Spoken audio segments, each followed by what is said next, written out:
وہ کہانی تو آپ کو یاد ہوگی کہ سن 1857 میں انگریز انتظامیہ کے خلاف پنجاب میں مذمت کرنے والے احمد خان کرل کی جان لی گئی تو ان کے کچھ ساتھیوں کو پھانسی دی گئی، کچھ توپوں کا نشانہ بنے اور باقی کالا پانی بھیجے گئے۔ کالا پانی کی ترتیب میں برصغیر میں عام طور پر دور دراز مقام کے لیے استعمال ہوتی آئی ہے۔ محاورے میں طول فاصلے کے لیے کالا کوس جیسے الفاظ عرصے سے رائج ہے۔ قدیم ہندوستانی تصورات تھے کہ وطن سے دور سمندر پار کرتے ہوئے کوئی بھی شخص مقدس گنگا سے الگ ہونے کے باعث اپنی ذات سے محروم ہو جائے گا اور وہ سماج سے نکل جائے گا۔ سیاسی زبان میں کالا پانی سے مراد بحیرہ ہند میں وہ جزیرے ہیں جہاں انگریز حکمران قیدیوں کو جلا وطن کرتے تھے۔ کولکتہ سے 780 میل جنوب میں چھوٹے اور بڑے تقریباً 1000 جزیروں کا مجموعہ جزائر انڈمان نکوبار کہلاتا تھا اور دارالحکومت کا نام پورٹ بلیئر رکھا گیا تھا۔ انگریزوں نے یہاں اپنا پرچم لہرانے کے علاوہ قیدیوں کی بستی اور نوآبادیات کے لیے 1789 میں پہلی کوشش کی جو ناکام ہوئے۔ بعد میں سن 1857 کو ہنگامہ برپا ہوا تو پھانسیوں کو گولیوں اور توپوں سے انقلابیوں کی جانیں لی گئی، عمر قید بھی دی گئی، مگر کسی دور دراز مقام پر ایک تعزیری بستی یا قیدیوں کی کالونی کی ضرورت محسوس کی گئی تاکہ انگریزوں کے باغی پھر سے بغاوت یا مذمت نہ کر سکے۔ نظر انتخاب جزائر انڈمان ہی پڑے۔ یہ جزیرہ کیچڑ سے بھرے تھے، یہاں مچھر، خطرناک سانپ، بچھروں، چوپوں اور بے شمار اقسام کی زہریلی کیڑوں اور جھلکیوں پر بھرمار تھے۔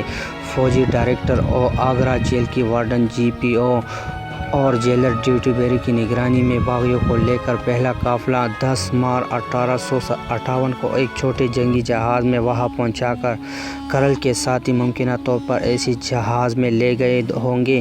پھر کراچی سے مزید 733 قیدی یہاں لائے گئے اور پھر یہ سلسلہ جاری رہا۔ کالا پانی ایک ایسا قید خانہ تھا جس کی دور و دیوار کا بھی وجود نہ تھا۔ اگر چار دیواری یا حدود کی بات کی جائے تو ساحل سمندر تھا اور اگر فیصل کی بات کی جائے تب بھی ٹوٹا عمارتہ ہوا ناقابل عبور سمندری ہی تھا۔ قیدی قید ہونے کے باوجود آزاد تھے لیکن فرار کے سارے راستے محدود بنا اور فضائی محسوس زہریلے۔ جب قیدیوں کا پہلا قافلہ وہاں پہنچا تو خوش آمدید کہنے کے صرف پتھریلی و سنگلا زمین، کسے اور بفلک درختوں والے ایسے جنگل تھے جن سے سورج کی کرنیں چھین کر بھی زمین بوس نہیں ہو سکتی تھی۔ کھلا نگہ آسمان، ناوقف و زہریلی آب و ہوا، پانی کی زبردست قلت اور دشمنی قبائل۔ دہلی کے ان محققین کے مطابق انڈمان ہی کو ہندوستان کی جنگ آزادی کی قربان گاہ قرار دیا جانے لگا۔ فرنگیوں، ان کے مہذبین، ملازمین اور حملے کے دیگر افراد کے لیے تو خیمے نصب ہو گئے لیکن قیدیوں کی جنگی جھڑپوں اور استبد نما احاطے بھی عرصے بعد ہی نصب ہو سکے۔ جہاں نہ کوئی فرش تھا، نہ رہائش کی اشد ضرورت کا کوئی سامان، جھونپڑیوں کا یہ خیال تھا کہ بارش کے دوران اندر اور باہر یکساں کیفیت ہو کرتی۔ سارا دن قید بمشقت کی وجہ سے بے پناہ اور ناقابل تصور محنت کرنا، ظلم و تشدد کا شکار رہنا اور پھر بدترین اجزاء پر قید کے کر کے مسلسل کی موت کے لیے زندہ رہنے ہی قیدیوں کی قسمت تھی، جس کی وجہ سے ہر قیدی موت ہی کا متنظر رہتا تھا کیونکہ مصائب سے نجات کا واحد ذریعہ موت ہی تھا۔ عالم دین عالم کے ہم عصر اور دوست علامہ فضل حق خیر آبادی سن 1857 کی جنگ آزادی کے پیش رو تھے۔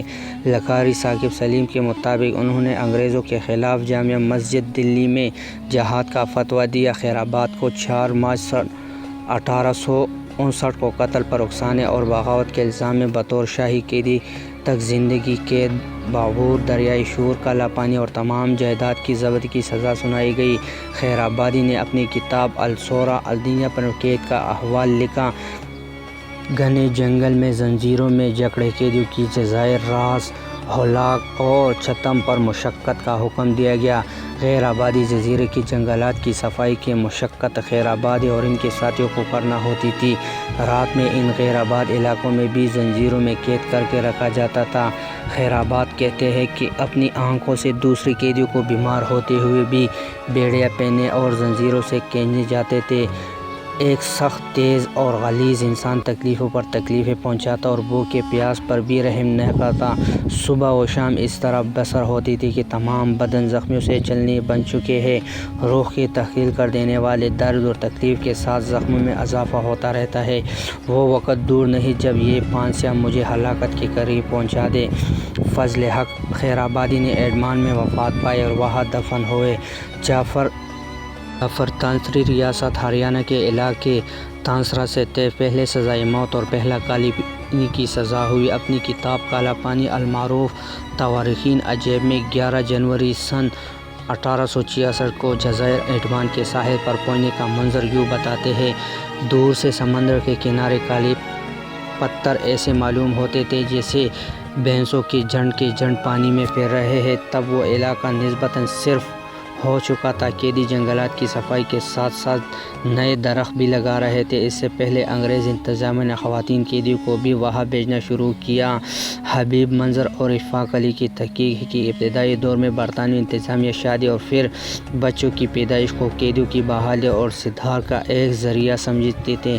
مدارس بنگال، بمبئی، شمالی اور مغربی صوبہ اودھ اور پنجاب وغیرہ سے ایسی خواتین کو بھی ایڈمان بھیجا گیا جو سزا کے کچھ سال برطانوی ہندوستان کی جیلوں میں گزار چکی تھی۔ پورٹ بلیئر کے سپرنٹنڈنٹ نے گورنمنٹ آف انڈیا کو خط لکھا کہ پورٹ بلیئر میں خواتین قیدیوں کی تعداد کم ہو رہی ہے اور اگر پچھلے 3 سال میں بھیجی جانے والی تعداد سے زیادہ خواتین قیدیوں کو نہ بھیجا گیا تو وہ 5 سال کی سزا بھگت لینے کے بعد ان کی شادی کا نظام جاری رکھا جا سکے گا اور نہ کاٹتے بننے کے وہ کام ہو سکیں گے جن سے حکومت کو بہت زیادہ بچت ہوئی۔ سیلف سپورٹر قیدی اکثر شادی کرنا چاہتے تھے تو وہ ایک مخصوص دن خواتین قیدیوں میں سے کسی ایک کا انتخاب کرتے اور اگر وہ راضی ہوتی تو انتظامیہ ان کی شادی کروا دیتی اور ان سے قانونی شکل دیتی تھی۔ سیلف سپورٹنگ جوڑے کو ایک سیلف سپورٹنگ گاؤں میں رہنے کو جگہ دی جاتی تھی۔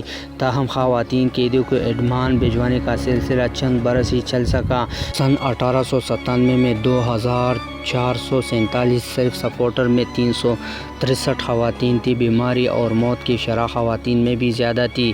تانسری نے جنگ کشمیر خواتین سے شادی کی۔ وہ بن بیاہی ماں بننے اور بچے کو مارنے کے جرائم میں سزا پا رہی تھی۔ تانسری 70 سال 10 ماہ کے بعد ایڈمان سے 9 نومبر